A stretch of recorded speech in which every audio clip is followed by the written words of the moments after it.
백악관 보좌관이 입을 열었습니다. 한국은 72시간이면 끝납니다.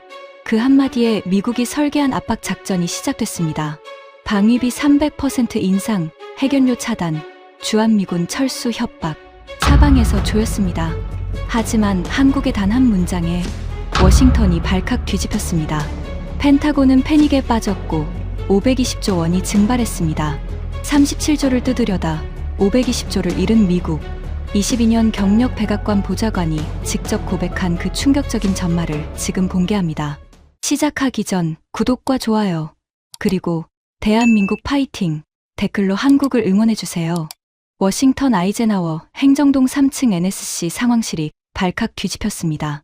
밤 11시 47분, 보안 등급 최상위 긴급 전문 한 통이 서울발로 날아든 겁니다. 한국 국방부가 방위비 분담금 협상의 전면 결렬을 공식 선언했다는 내용이었습니다. 저는 그 전문을 받아든 순간 심장이 멈추는 것 같았습니다. 하지만 그건 공포가 아니었어요. 흥분이었습니다. 마침내 제가 기다리던 순간이 온 거니까요. 제 이름은 마이클 브레넌입니다. CIA에서 15년, 백악관 국가안보회 NSC에서 7년, 도합 22년을 미국의 아시아 안보 전략 한가운데서 살아온 사람입니다. 랭리의 동아시아 분석실에서 위성 사진을 판독하던 신참 시절부터 백악관 웨스트윙에서 대통령에게 직접 브리핑하는 선임 보좌관이 되기까지 저는 단 한 번도 한국이라는 나라를 진지하게 걱정해 본 적이 없었습니다. 왜냐고요? 간단합니다. 한국은 미국의 해구산 없이 72시간도 버틸 수 없는 나라였으니까요. 적어도 제가 22년간 읽어온 모든 기밀 보고서와 시뮬레이션이 그렇게 말하고 있었습니다. 그날 밤 상황실에는 저를 포함해 7명이 모였습니다. 모니터 12대가 벽면을 빼곡히 채우고 있었고 형광등 불빛 아래로 각자의 얼굴에 드리운 그림자가 유난히 짙어 보였습니다. 커피 냄새가 공기 중에 쓰게 번지고 있었죠. 그때 상황실 문이 벌컥 열렸습니다. 제임스 해거티, 대통령 안보특별보좌관이자 워싱턴에서 가장 위험한 남자가 성큼성큼 걸어 들어왔습니다. 해거티는 백악관에 오기 전 15년간 로키드 마틴과 레이시온의 로비스트로 활동한 인물입니다. 방산업체의 이익을 위해서라면 동맹국의 목을 조르는 것도 서슴지 않는 냉혈한. 워싱턴 정가에서는 그를 무기 장사꾼의 대리인이라고 수군거렸지만 아무도 그의 면전에서 그 말을 꺼내지는 못했습니다. 대통령이 가장 신뢰하는 측근이었으니까요. 해거티가 테이블 상석에 앉으며 넥타이를 느슨하게 풀었습니다. 그의 눈빛이 상황실을 한 바퀴 훑었어요. 그 시선이 지나가는 곳마다 사람들의 어깨가 움츠러드는 게 느껴졌습니다. 서울이 배짱을 부리기 시작했다며? 해거티의 첫마디였습니다. 목소리에는 분노보다 비웃음이 담겨 있었어요. 제가 보고했습니다. 한국 국방부가 오늘 오후 협상 결렬을 공식 발표했습니다. 기존 분담금 수준에서 단 1%도 더 내지 않겠다는 입장입니다. 해거티가 코웃음을 쳤습니다. 그의 입꼬리가 비뚤어지며 올라갔어요.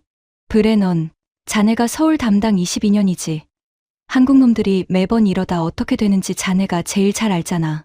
으름장 놓다가 결국 지갑 여는 거. 한 번도 예외 없었어. 맞는 말이었습니다. 적어도 그 순간까지는요. 저는 역대 한미 방위비 분담금 협상을 전부 지켜봐 왔습니다. 한국은 매번 강경하게 나오다가 결국 미국의 요구의 절반 이상 양보하며 물러났습니다. 단 한 번의 예외도 없었어요. 그래서 저도 자신 있게 대답했습니다. 동의합니다. 서울은 항상 마지막에 굴복합니다. 이번에도 다르지 않을 겁니다. 해거티의 눈이 번뜩였습니다. 그가 테이블 위로 몸을 기울이며 낮고 단호한 목소리로 말했어요. 좋아.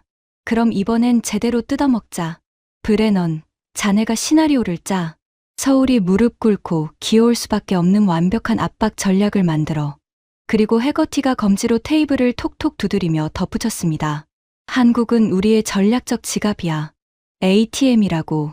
비밀번호만 제대로 누르면 원하는 만큼 뽑을 수 있어. 자네가 그 비밀번호를 찾아와. 전략적 지갑, 현금 인출기. 그 순간 저는 그 표현에 아무런 거부감도 느끼지 못했습니다. 오히려 고개를 끄덕였죠. 22년간의 확신이 그만큼 단단했으니까요. 하지만 여러분, 제가 그날 밤 자신만만하게 설계하기 시작한 그 작전이 미국 외교, 역사상 가장 참혹한 자충수가 될 줄은 그때의 저는 상상조차 하지 못했습니다. 저는 72시간 만에 작전 계획서를 완성했습니다. 코드명, 오퍼레이션 레버리지. 한국을 사방에서 조이는 사중 압박 전략이었습니다. NSC 대회의실 월너 테이블 위에 급비 문서 사건을 펼쳐놓았습니다. 해거티가 가죽 의자 등받이에 몸을 깊숙이 묻고 팔짱을 낀 채 저를 쳐다봤어요. 그 옆에는 더글러스 윈터스 국방부 인도태평양 전략기획 부차관보가 군복 차림으로 앉아 있었습니다. 웨스트포인트 출신의 삼성 장군 출신. 한국군을 누구보다 잘 안다고 자부하는 인물이었죠. 회의실 반대편에는 사라 첸 NSC 부보좌관이 조용히 메모를 하고 있었습니다. 중국계 미국인 3세 인사라는 NSC에서 유일하게 동아시아의 현장 감각을 가진 분석가였어요. 하지만 해거티는 그녀의 의견을 번번이 무시했습니다. 저는 프레젠테이션을 시작했습니다. 첫 번째, 압박. 방위비 분담금을 현행 대비 300% 인상 요구합니다. 한국 GDP의 4%를 국방비로 쓰라는 겁니다. 여기에 280억 달러 규모의 미국산 무기 패키지 구매를 의무화합니다. 해거티가 휘파람을 불었습니다. 좋군. 더 있어? 두 번째, 압박. OPCON, 전시작전 통제권 환수 논의를 전면 동결합니다. 한국이 원하는 게 뭔지 우리가 잘 알잖습니까? OPCON을 미끼로 던져놓고 돈을 먼저 내면 논의해주겠다는 식으로 끌고 갑니다. 윈터스 부차관보가 고개를 끄덕였습니다. 어차피 한국군은 독자 작전 능력이 없습니다. OPCON을 넘겨받아도 운용할 수가 없어요. 대대급 합동작전도 미군 지휘체계 없이는 돌아가지 않습니다. 윈터스의 말에 해거티가 무릎을 탁 쳤습니다. 그거야. 그게 우리 카드지. 줄 수도 없는 걸 줄 것처럼 흔들면서 돈을 뜯는 거야. 저는 세 번째 카드를 꺼냈습니다. 세 번째, 압박. 한미 원자력 협정을 지렛대로 씁니다. 한국이 추진 중인 5천 톤급 핵추진 잠수함 KSSM 프로젝트의 핵심은 원자력 연료입니다. 이건 현재 한미 원자력 협정에 의해 미국의 동의 없이는 확보가 불가능합니다. 핵연료 승인을 보류하겠다고 압박하면 한국 해군의 30년 수건 사업이 하루아침에 멈춥니다. 잠수함의 심장을 틀어주는 거군. 해거티가 이를 드러내며 웃었습니다. 그 웃음이 형광등 빛 아래에서 유난히 차갑게 빛났어요. 네 번째, 압박. 주한미군 부분 철수 카드입니다. 5,000명 규모의 병력을 즉각 철수하겠다고 통보합니다. 한국 여론의 안보 불안을 극대화해서 정부를 압박하는 겁니다. 해거티가 자리에서 일어나 창가로 걸어갔습니다. 워싱턴의 야경이 유리창에 비쳤어요. 그가 돌아서며 말했습니다. 완벽해. 사방에서 조이면 서울은 숨을 못 쉬지. 숨을 못 쉬면 지갑을 열 수밖에 없어. 그때 회의실 구석에서 조용한 목소리가 울렸습니다. 반대합니다. 사라 첸이었습니다. 모든 시선이 그녀에게로 쏠렸어요. 사라는 메모장을 내려놓으며 차분하지만 단호하게 말했습니다. 이 전략은 한국을 코너로 몰아넣습니다. 코너에 몰린 상대는 굴복하거나 반격합니다. 한국이 반격할 가능성을 과소평가하고 있습니다. 한국의 자주국방 역량은 우리 보고서가 반영하는 것보다 훨씬 빠르게 성장하고 있어요. 해거티가 고개를 돌려 사라를 봤습니다. 그의 눈에 경멸이 스쳤어요. 첸 부보좌관. 자네 할아버지가 한국전쟁 참전용사라며 감상적인 이유로 분석을 흐리면 안 되지. 회의실 공기가 얼어붙었습니다. 사라의 볼이 붉어졌지만 그녀는 시선을 피하지 않았어요. 감상이 아니라 데이터입니다. 한국의 방위산업 수출액은 최근 5년간 매년 40%씩 성장했습니다. 도산한 창호급 잠수함의 부품 국산화율은 이미 80%를 넘겼고요. 이건 우리가 압박할수록 독립을 가속화할 나라입니다.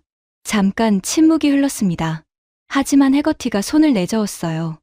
됐어. 숫자 좀 올랐다고 미국이 깔아놓은 안보 인프라를 대체할 수 있다. 해구산을 대체할 수 있어. 위성 정보망을, OPCON 운용 경험을. 어림없는 소리야. 브레넌, 이 작전 내일 대통령에게 올려. 저는 대답했습니다. 알겠습니다. 사라 첸의 경고가 귓가에 맴돌았지만 저는 그것을 무시했습니다. 22년간의 경험이 그녀의 3년짜리 데이터보다 무겁다고 믿었으니까요. 하지만 지금 돌이켜보면 그 회의실에서 정답을 말한 사람은 사라 첸 단 한 명이었습니다. 그리고 그녀의 말을 묵살한 대가로 저를 포함한 이 방의 모든 사람이 역사상 최악의 전략적 재앙을 향해 눈을 감은 채 걸어가고 있었던 겁니다. 2주 후, 저는 대한민국 서울로 향하는 공군 특별기에 올랐습니다. 협상사절단 수석 대표라는 타이틀이 붙었지만 실질적으로 저는 해거티가 서울에 보내는 수금원이었습니다. 가방 안에는 오퍼레이션 레버리지의 4가지 압박 카드가 빈틈없이 정리된 문서가 들어 있었어요. 그 문서의 무게가 손에 묵직하게 느껴졌습니다. 비행기 안에서 저는 한국 관련 최신 정보 파일을 훑었습니다. 한국군 전력 분석, 방위산업 현황, 경제 지표. 하지만 솔직히 대충 넘겼어요. 어차피 결론은 정해져 있었으니까요. 한국은 굴복한다. 항상 그래왔다. 13시간의 비행 끝에 서울 용산 미군 기지에 도착했습니다. 3월의 서울은 아직 차가웠어요. 바람이 제 코트깃을 파고들었습니다. 차량이 한국 국방부 청사로 향하는 길, 차창 밖으로 서울의 스카이라인이 펼쳐졌습니다. 솔직히 말하면 조금 놀랐습니다. 제가 마지막으로 서울을 방문한 건 8년 전이었는데 도시의 규모와 밀도가 확연히 달라져 있었어요. 도심 한복판에 우뚝 솟은 초고층 빌딩들 사이로 거대한 전광판들이 빛나고 있었고 도로 위에는 전기차와 수소차가 뒤섞여 달리고 있었습니다. 하지만 저는 그걸 대수롭지 않게 여겼습니다. 빌딩이 높다고 전쟁을 이기나.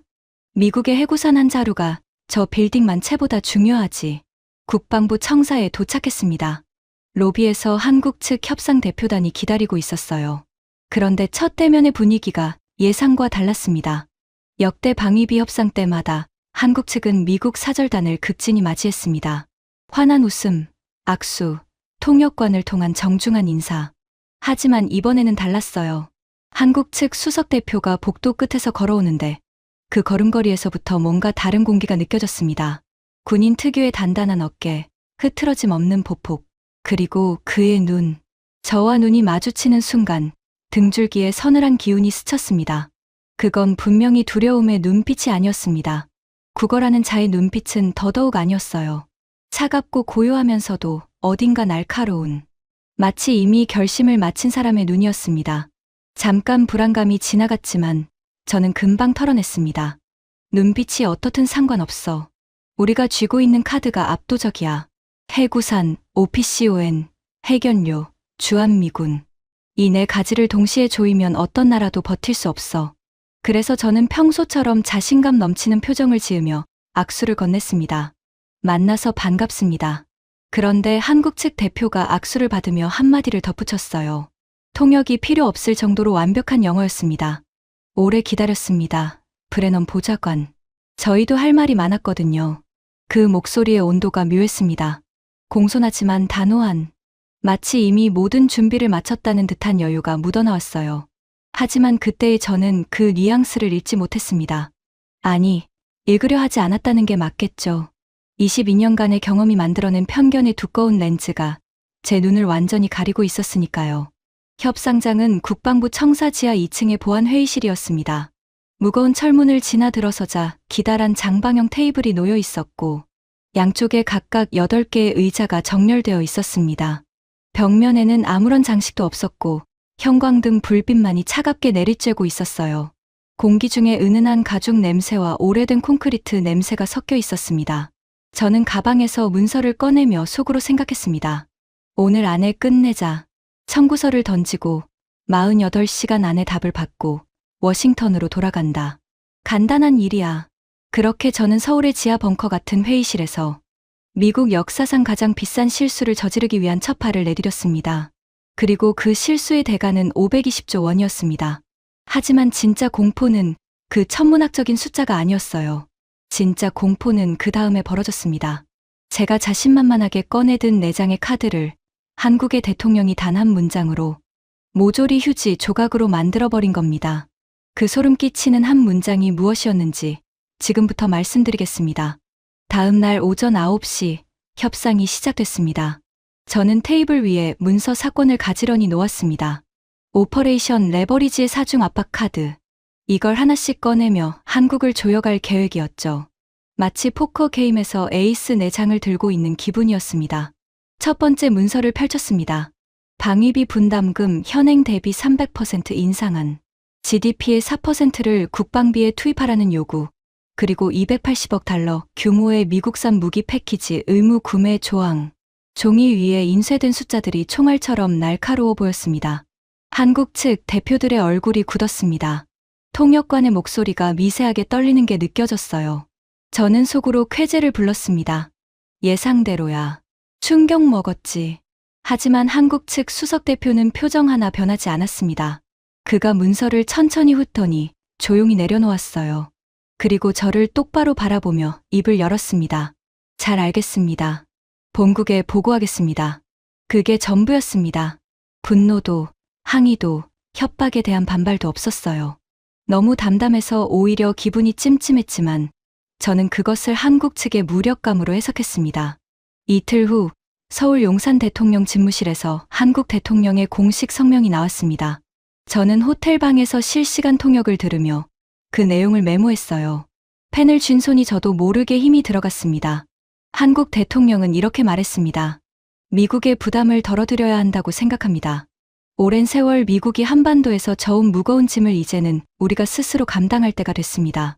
저는 펜을 내려놓고 의자에 등을 기댔습니다. 심장이 쿵쿵 뛰었어요. 하지만 그건 흥분의 박동이었습니다. 부담을 덜어주겠다고. 이건 백기야. 해거티가 맞았어. 서울은 결국 굴복한다. 저는 즉시 워싱턴에 전문을 보냈습니다. 서울 항복 임박. 한국 대통령이 미국의 부담을 인정하고 분담 의사를 공식 표명함.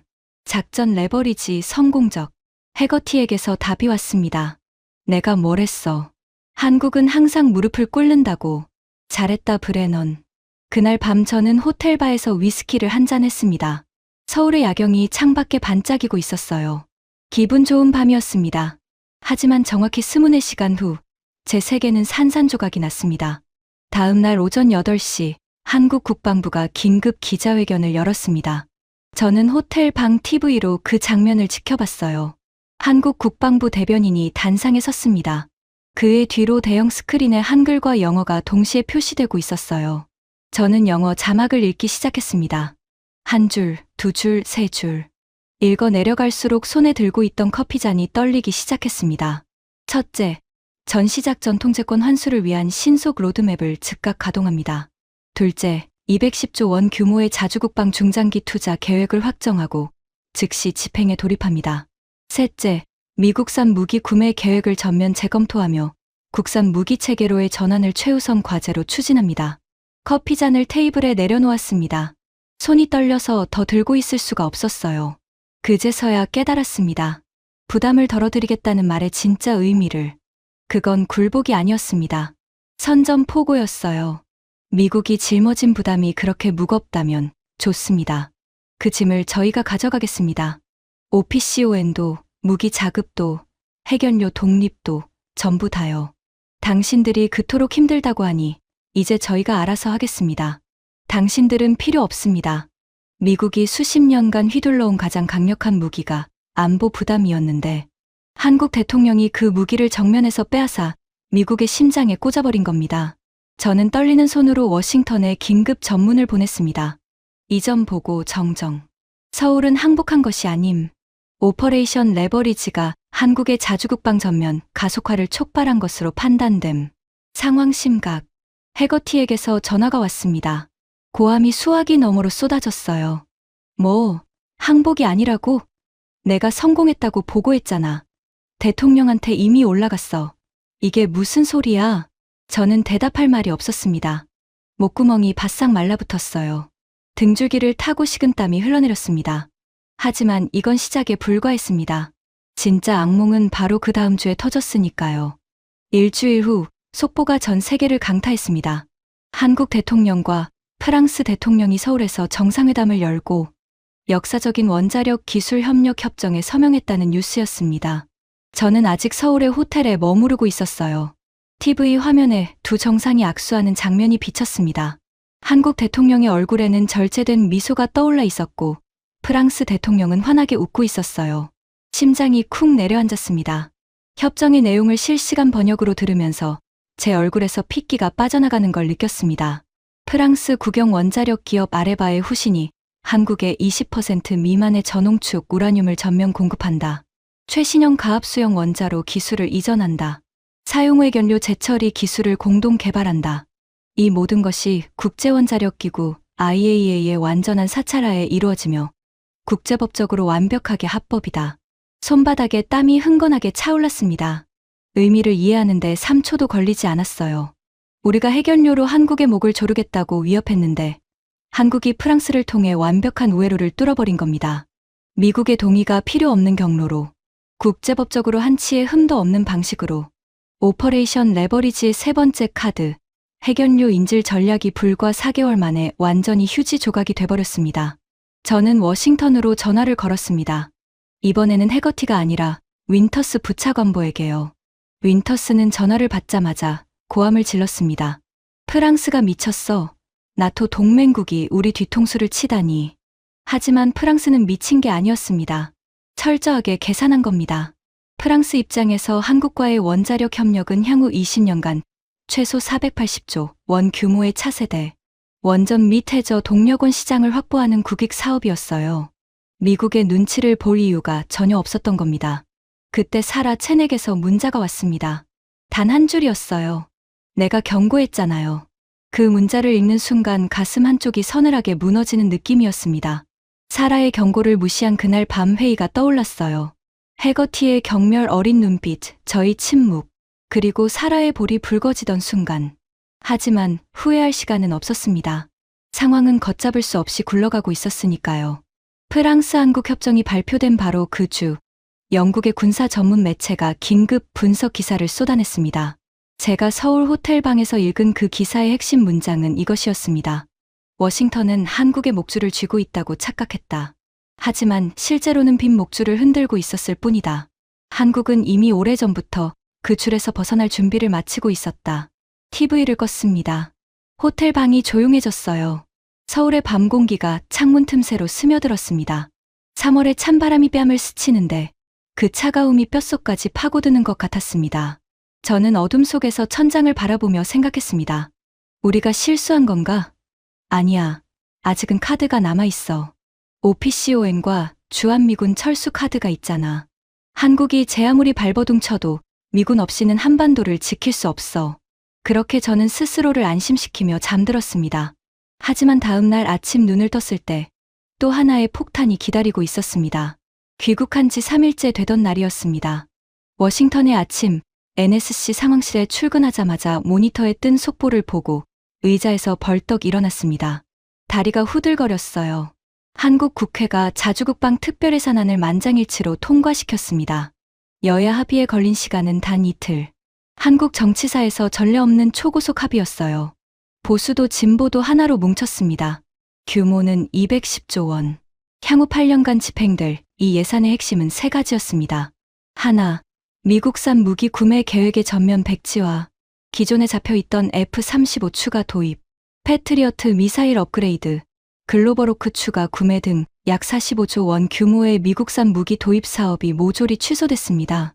둘, 그 예산 전액을 국산 무기체계 개발과 양산에 투입, 한국형 차세대 전투기 KF-21의 생산 라인을 3배로 확장하고 국산 장거리 지대공 미사일, 극초음속 순항 미사일, 군사위성 통신망 독자 구축까지 포함된 종합 패키지였습니다. 셋, KSSN 핵추진 잠수함 건조 예산의 대폭 증액, 프랑스와의 기술 협력을 기반으로 초도함 건조를 즉각 착수한다는 내용이었어요. 해거티가 상황실로 뛰어들어왔습니다. 넥타이가 비뚤어져 있었고 얼굴이 불그락불락했어요. 그가 모니터를 손가락으로 찍으며 고함쳤습니다. 45조를 날렸어. 45조 달러가 아니라 원이지만 미국 방산업계한테는 280억 달러짜리 주문서가 날아간 거야. 로키드 마틴, 보잉, 레이시온 주가가 지금 장 시작 전부터 폭락 중이야. 저는 모니터를 확인했습니다. 뉴욕 증시 선물 시장에서 미국 3대 방산업체 주가가 이미 8%에서 12%까지 빠져 있었어요. 시가총액으로 환산하면 하루 만에 수십조 원이 증발한 겁니다. 해거티가 저를 노려봤습니다. 그의 눈에 분노와 공포가 뒤섞여 있었어요. 브레넌, 이게 내 작전의 결과야. 내가 설계한 압박 전략이 한국을 굴복시킨 게 아니라 미국 방산업계를 박살내고 있어. 제 입술이 바싹 말랐습니다. 변명이 떠오르지 않았어요. 사실이었으니까요. 오퍼레이션 레버리지는 한국을 무릎 꿇리기 위한 전략이었는데 정반대의 결과를 만들어낸 겁니다. 압박이 강해질수록 한국은 더 빠르게, 더 과감하게 독립을 향해 질주하고 있었어요. 그때 윈터스 부차관보가 전화를 걸어왔습니다. 그의 목소리는 평소의 자신감 대신 다급함으로 가득 차 있었어요. 해거티 보좌관, 최후의 카드를 써야 합니다. 주한미군 5,000명 즉각 철수를 통보합시다. 이건 한국의 안보 불안을 극도로 자극할 겁니다. 국민 여론이 정부를 압박하게 만들어야 합니다. 해거티가 잠시 생각하더니 고개를 끄덕였습니다. 좋아. 꺼내. 저는 말리고 싶었습니다. 하지만 입이 열리지 않았어요. 22년간의 습관이 목을 잡고 있었습니다. 상사에게 반기를 드는 건 CIA에서도 NSC에서도 금기였으니까요. 그 순간 사라 체니 상황실 문을 열고 들어왔습니다. 그녀의 얼굴이 창백했어요. 주한미군 철수 카드는 안 됩니다. 이건 한국을 겁먹게 하는 게 아니라 자주국방의 명분을 완성시켜 줍니다. 미국의 안보 우산이 언제든 접힐 수 있다는 걸 증명하는 꼴이에요. 한국은 오히려 이걸 원하고 있을 수도 있습니다. 해거티가 손바닥으로 테이블을 내리쳤습니다. 쾅 하는 소리에 커피잔이 흔들렸어요. 첸, 한 번 더 끼어들면 자리에서 물러나게 할 거야. 내 의견은 필요 없어. 브레넌, 서울에 통보해. 저는 고개를 숙이고 전화기를 들었습니다. 사라와 눈이 마주쳤어요. 그녀의 눈에 실망이 가득 차 있었습니다. 저는 그 시선을 피하며 수화기에 대고 말했습니다. 서울에 통보합니다. 주한미군 5,000명 즉각 철수를 시작합니다. 그 전화를 끊는 순간 저는 무언가 돌이킬 수 없는 선을 넘었다는 걸 직감했습니다.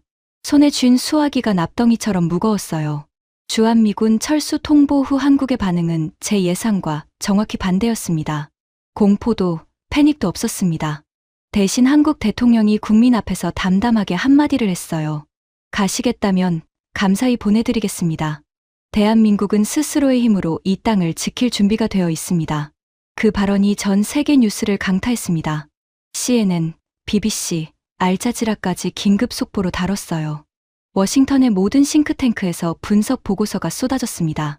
브루킹스 연구소의 동아시아 수석 분석가는 공개 칼럼에서 이렇게 썼습니다. 트럼프 행정부의 주한미군 철수 카드는 아시아 전략에서 미국이 저지른 가장 멍청한 한 수다. 서울을 협박하려다 오히려 미국 스스로가 동북아시아의 전략적 교두보를 포기하는 자해 행위를 저질렀다. 랜드 연구소의 해군 전력 분석가는 더 냉혹했습니다. 한국이 210조를 국산 무기에 쏟아붓는 순간 미국의 인도태평양 군수산업 지배력은 사형 선고를 받은 것이나 다름없다. 매일 아침 출근할 때마다 새로운 비판 기사가 쌓여 있었습니다. 그리고 그 기사들의 공통된 표적이 있었어요. 오퍼레이션 레버리지. 바로 제가 설계한 전략이었습니다. 하지만 저를 진짜로 무너뜨린 건 비판이 아니었습니다. 어느 날 오전, CIA 시절부터 20년 넘게 알고 지낸 일본 방위성의 고위 간부가 비공식 채널로 연락을 해왔습니다. 도쿄의 어느 한적한 바에서 만나자는 거였어요. 저는 도쿄로 날아갔습니다. 시부야 뒷골목의 작은 바. 나무 카운터에 위스키 2잔이 놓여 있었고 일본 간부는 이미 와 있었습니다. 오래된 사이인 만큼 인사는 짧았어요. 그가 위스키를 한 모금 마시고는 낮은 목소리로 말했습니다. 마이클, 솔직히 말하겠다. 도쿄에서는 지금 당신의 행정부를 비웃고 있어. 저는 잔을 내려놓았습니다. 한국을 저렇게 몰아붙인 건 미국 역사상 최악의 실수야. 한국은 원래 미국 안보 체계 안에서 편하게 있으려 했어. 미국이 괜찮다고 하면 굳이 독립하려 하지 않았을 나라란 말이야. 그런데 당신들이 목을 조른 거잖아. 해결료를 끊겠다고, 주한미군을 빼겠다고, 돈을 내라고. 코너에 몰린 한국이 뭘 선택하겠어?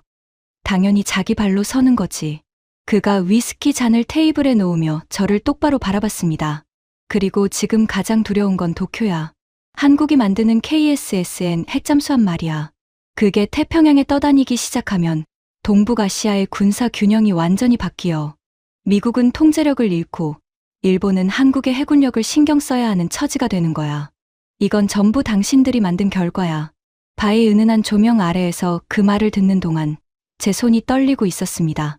위스키 잔을 잡은 손가락에 힘이 들어가서 관절이 하얗게 변했어요. 일본이, 미국에 가장 가까운 아시아 동맹국인 일본이 비공식적이지만 명확하게 미국의 한국 정책을 실수라고 단정짓고 있었습니다. 저는 물었습니다. 도쿄의 공식 입장은 뭔가? 그가 고개를 저었습니다. 공식적으로는 아무 말도 안 해.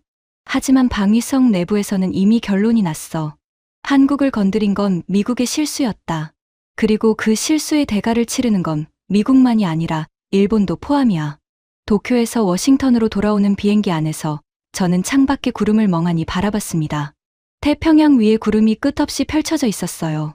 그 광활한 바다 아래 어딘가에서 한국의 조선소들이 미국의 통제를 벗어난 핵잠수함의 첫 번째 강철, 뼈대를 용접하고 있을 거라는 생각이 들었습니다. 워싱턴에 돌아오자마자 제가 가장 먼저 한 일은 CIA 시절 인맥을 동원해 한국의 KSSN 프로젝트 최신 정보를 입수하는 것이었습니다. 며칠 후 도착한 보고서를 읽으며 저는 의자에서 일어나지 못했습니다. 한국은 이미 KSSN 한 번 한 건조에 착수했습니다. 거제도의 HD 현대중공업 특수선 도크에서 첫 번째 블록 조립이 시작됐다는 첩보였어요. 프랑스 기술과 한국 조선 역량의 결합, 초도함의 부품 국산화율은 72%로 시작하지만 두 번 함에서 84%, 세 번 함부터는 92%까지 끌어올린다는 계획이었습니다. 원자로 심장부부터 선체 뼈대까지 사실상 100%에 가까운 완전한 기술 자립을 목표로 하고 있었어요. 저는 그 숫자들을 읽으며 깨달았습니다. 미국이 수십 년간 틀어준 해결료 통제권이 완전히 무력화됐다는 걸. 프랑스 루트를 통해 한국은 미국의 동의 없이도 핵추진 잠수함을 건조하고 운용할 수 있게 된 겁니다. 오퍼레이션 레버리지의 4가지 카드. 그중 3장이 이미 찢어졌습니다.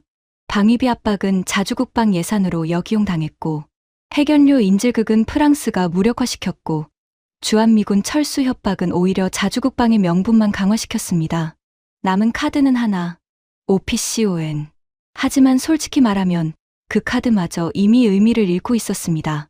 OPCON을 쥐고 있어야 한국군을 미국 무기체계에 종속시킬 수 있는데, 한국이 독자 무기체계로 전환하기 시작한 이상 OPCON의 가치는 매일매일 증발하고 있었으니까요.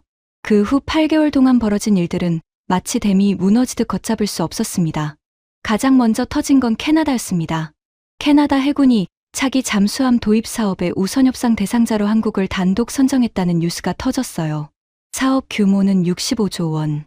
북극해의 두꺼운 빙하를 뚫고 작전할 수 있는 3,000 톤급 이상의 대형 잠수함을 12척 도입하는 초대형 프로젝트였습니다. 프랑스의 스코르펜급은 2,000톤 미만의 체급으로 캐나다의 요구 성능을 충족하지 못해 탈락했고, 독일의 TKMS도 납기 지연과 품질 문제로 신뢰를 잃은 상태였어요. 일본은 자국 해상자위대 물량도 소화하지 못해 사실상 입찰을 포기했습니다. 결국 캐나다의 엄격한 작전 요구를 충족하면서 납기와 가격까지 맞출 수 있는 나라는 전 세계에서 대한민국뿐이었습니다. 해거티가 이 소식을 듣고 책상을 주먹으로 내리쳤습니다. 캐나다마저? 우리 동맹국이 미국 잠수함 대신 한국 잠수함을 사겠다고? 하지만 캐나다는 시작에 불과했습니다. 같은 달 사우디아라비아 국방부 대표단이 서울을 방문했습니다. 후티 반군의 홍해 봉쇄와 이란의 호르무즈 해협 위협에 시달리던 사우디가 해양 안보의 절박함을 느끼고 한국산 잠수함 도입을 공식 요청한 겁니다. 오일머니를 싸들고 서울의 문을 두드린 거예요. 그 다음은 필리핀이었습니다. 남중국해에서 중국의 군사적 팽창에 정면으로 노출된 필리핀이 대한민국의 잠수함 기술에 SOS를 보내왔어요. 평균 수심 1,200m가 넘는 남중국해의 복잡한 해저, 지형에서 중국을 견제할 수 있는 유일한 해법은 한국의 최첨단 잠수함뿐이라는 결론에 도달한 겁니다. 한 달 사이에 65조 원짜리 캐나다 사업을 필두로 사우디와 필리핀까지 줄줄이 한국의 문을 두드리기 시작했습니다. 글로벌 방산 시장의 판도가 실시간으로 재편되고 있었어요. 영국의 군사 전문 매체가 긴급 특집 기사를 냈습니다. 그 기사의 제목이 아직도 기억납니다. 한국 잠수함이 세계를 삼키다. 유럽 방산 카르텔의 종말. 기사는 이렇게 분석했어요. 프랑스와 독일의 방산업체들이 서로를 비난하며 내분에 빠진 사이 한국이 글로벌 잠수함 시장을 통째로 집어삼키고 있다. 프랑스의 나발그룹은 독일의 TKMS를 향해 과거 한국에 기술을 이전해 준 탓에 이런 사태가 벌어졌다고 원색적으로 비난하고 있지만 이것은 패배자들의 변명일 뿐이다. 한국의 도산한 창호급 잠수함은 오직 한국 기술자들의 독자적 연구개발이 만들어낸 산물이며 유럽이 자신들의 기술적 정체를 반성해야 할 문제다. 그 기사를 읽으며 저는 창밖을 바라봤습니다. 워싱턴의 가을 하늘이 회색으로 흐려 있었어요. 나무숲들이 바람에 날려 떨어지고 있었습니다. 마치 미국의 동맹 질서가 한 장씩 떨어져 나가는 것 같았죠. 그때 상황실에 긴급 보고가 들어왔습니다. 펜타곤 합참에서 올라온 최고 기밀 등급의 전략 평가서였어요. 내용을 읽는 순간 등골이 서늘해졌습니다.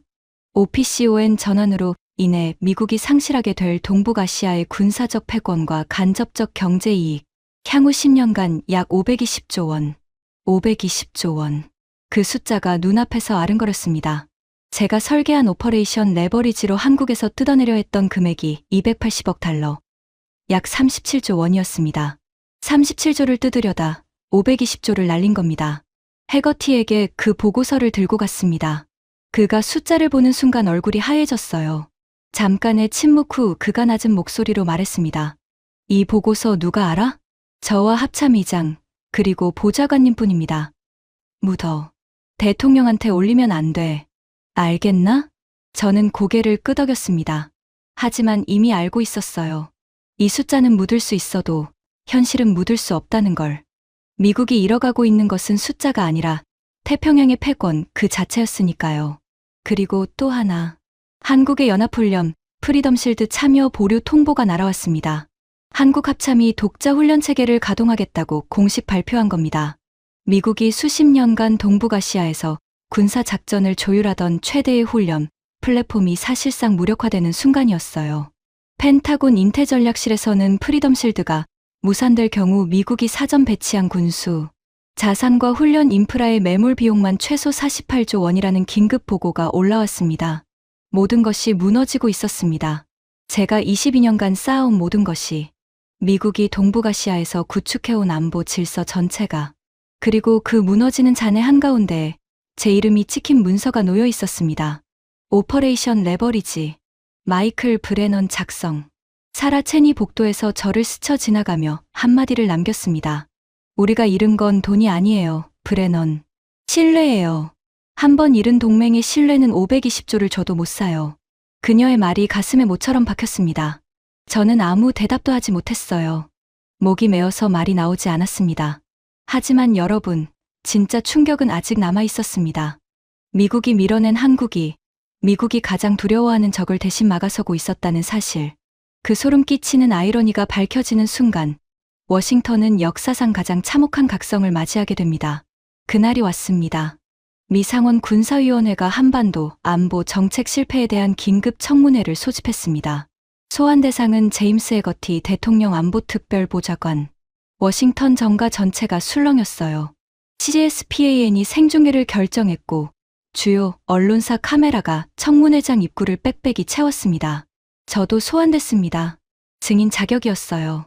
오퍼레이션 레버리지의 실무 설계자로서 상원 의사당 지하의 보안 청문회장. 반원형 단상 위에 12명의 상원 군사위원이 앉아 있었고 그 아래 증인석에 해거티가 홀로 앉아 있었습니다. 평소에 오만한 자세는 온데간데 없었어요. 넥타이를 꽉 조여맨 모습이 마치 자기 목을 스스로 옥죄인 것처럼 보였습니다. 위원장이 첫 질문을 던졌습니다. 해거티 보좌관, 당신이 주도한 대한반도 압박 전략, 코드명 오퍼레이션 레버리지의 목표가 무엇이었습니까? 해거티가 마이크를 당기며 대답했습니다. 한국의 방위비 분담금을 현실화하고 미국의 안보 부담을 경감하는 것이 목적이었습니다. 위원장의 눈이 좁아졌습니다. 현실화라고요? 한국의 GDP 4% 국방비와 280억 달러, 무기 강매를 요구한 것이 현실화입니까? 결과적으로 한국은 미국산 무기 구매를 전면 취소하고 210조 원을 자주국방에 쏟아붓고 있습니다. 미국 방산업계가 잃은 직접 손실만 200조 원이 넘습니다. 이것이 당신이 말하는 현실화의 결과입니까? 해거티의 턱이 미세하게 떨렸습니다. 그가 입술을 핥으며 대답했어요. 한국의 반응은 예상을 벗어난 것이었습니다. 우리의 정보 분석에 따르면 한국은 결국 협상에 응할 것으로 판단했습니다. 그때 여야를 막론하고 가장 매서운 질문으로 유명한 텍사스 출신 상원의원이 마이크를 잡았습니다. 그의 목소리는 낮고 차분했지만 그 안에 칼날 같은 분노가 서려 있었어요. 해거티 보좌관. 제가 확보한 내부 문서에 따르면 NSC 부보좌관 사라 첸이 이 전략의 위험성을 사전에 경고했습니다. 한국을 코너에 몰면 굴복이 아니라 자주국방을 가속화할 것이라고 명확하게 보고했어요. 당신은 그 경고를 묵살했습니다. 맞습니까? 청문회장이 조용해졌습니다. 카메라 셔터 소리만 연달아 울렸어요. 해거티의 얼굴이 굳었습니다. 그가 잠시 침묵한 후 입을 열었어요. 첸 부보좌관의 의견은 다양한 분석 중 하나였습니다. 당시 상황에서는 다수의 판단이 우세했고 저는 그에 따라 결정했습니다. 상원의원이 서류를 들어 올렸습니다. 그럼 이것도 설명해 주시죠. 펜타곤 합참이 작성한 전략평가서입니다. OPCON 전환과 한국의 자주국방으로 인해 미국이 향후 10년간 잃게 될 전략적 이익이 520조 원이라고 명시되어 있습니다. 이 보고서를 대통령에게 보고하셨습니까? 해거티의 눈이 흔들렸습니다. 그의 시선이 잠깐 제 쪽을 향했어요. 저는 그 눈빛을 읽을 수 있었습니다. 말하지 마. 내가 가져온 그 보고서를 묻으라고 했잖아. 하지만 상원의원은 이미 답을 알고 있었습니다. 그가 서류를 테이블에 탁 내려놓으며 말했어요. 보고하지 않았죠. 520조 원짜리 실패를 덮으려 했습니다.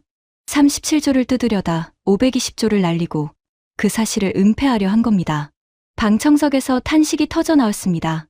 해거티의 얼굴이 빨갛게 달아올랐어요. 그가 마이크를 잡은 손이 하얗게 질려 있었습니다. 저는 증인석 뒤쪽에 앉아 그 광경을 지켜봤습니다. 가슴이 먹먹했어요. 해거티가 쓰러지는 건 당연한 결과였지만 그 옆에 서 있었던 사람이 바로 저였으니까요. 사라의 경고를 묵살한 것도, 서울에 청구서를 들이민 것도, 주한미군 철수를 통보한 것도 제 손이었습니다.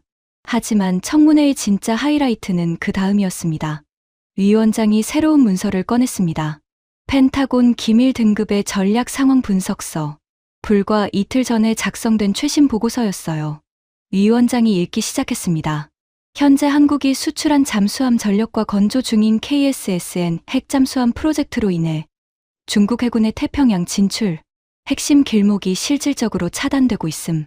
필리핀에 배치될 한국산 잠수함은 남중국해에서 중국의 항모전단을 견제하는 결정적 억제력으로 기능할 것이며 한국의 KSSN이 동해와 태평양에서 작전을 시작하면 중국의 제1도련선 전략은 사실상 무력화됨. 위원장이 문서를 내려놓고 해거티를 바라봤습니다. 들으셨습니까? 해거티 보좌관.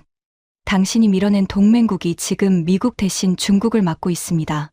미국이 쫓아낸 파트너가 미국이 가장 두려워하는 적을 견제하고 있어요. 이보다 더 처참한 아이러니가 있을 수 있습니까?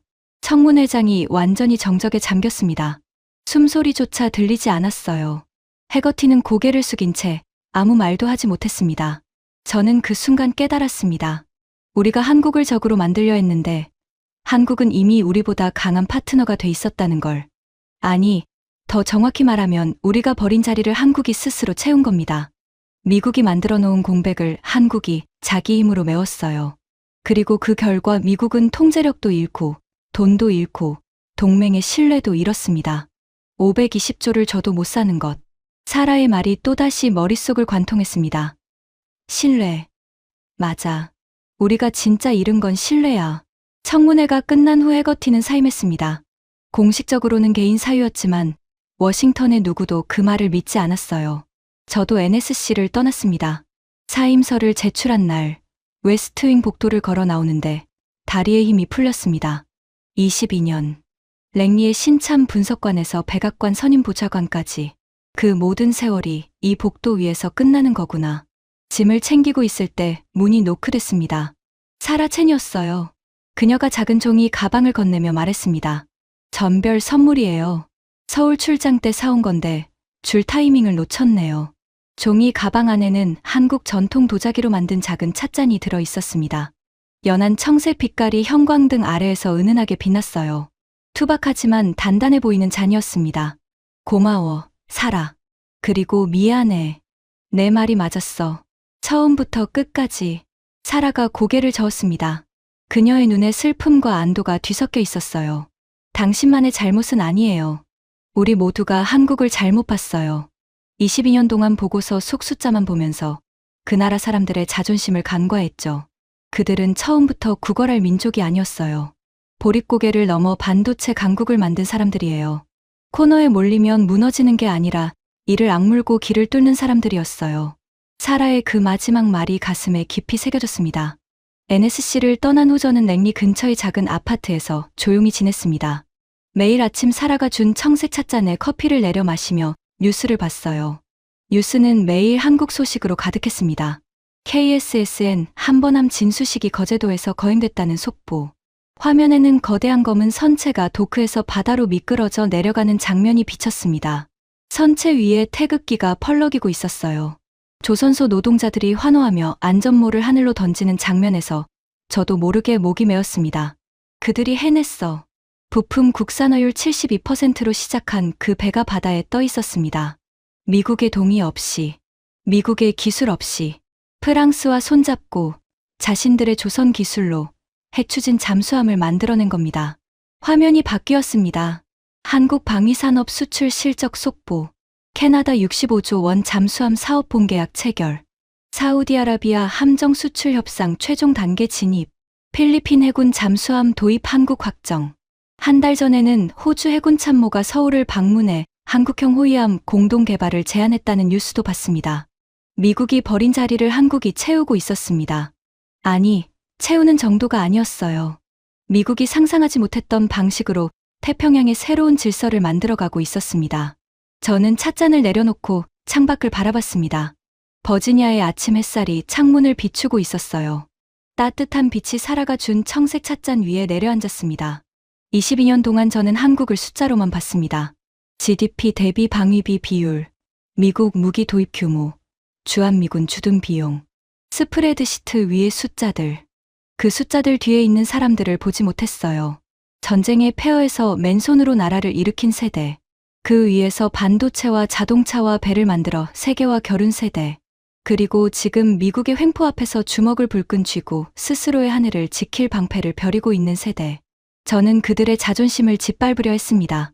현금 인출기라고 불렀습니다. 72시간이면 끝난다고 비웃었습니다. 하지만 제가 틀렸습니다. 완전히요. 한국은 72시간이면 끝나는 나라가 아니었습니다. 72시간이면 새로운 길을 찾아내는 나라였어요. 코너에 몰리면 무너지는 게 아니라 벽을 뚫는 나라.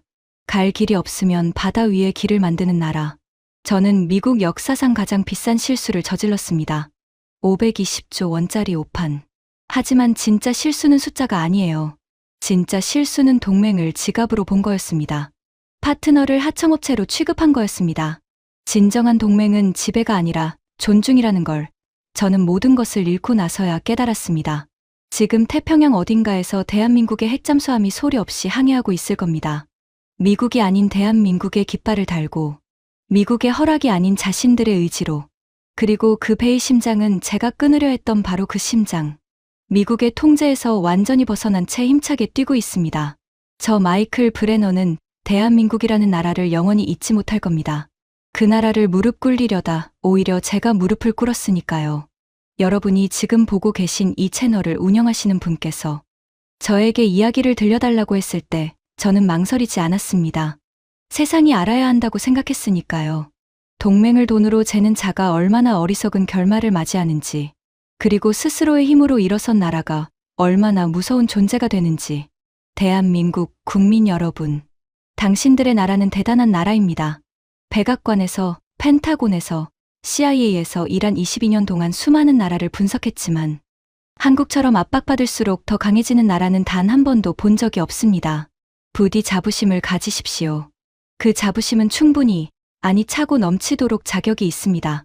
지금까지 백악관 보좌관 마이클 브레넌이 직접 고백한 520조 원짜리 오판의 전말이었습니다.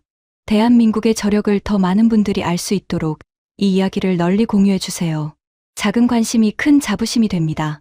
구독과 좋아요도 부탁드립니다. 지금까지 감동테라였습니다. 감사합니다.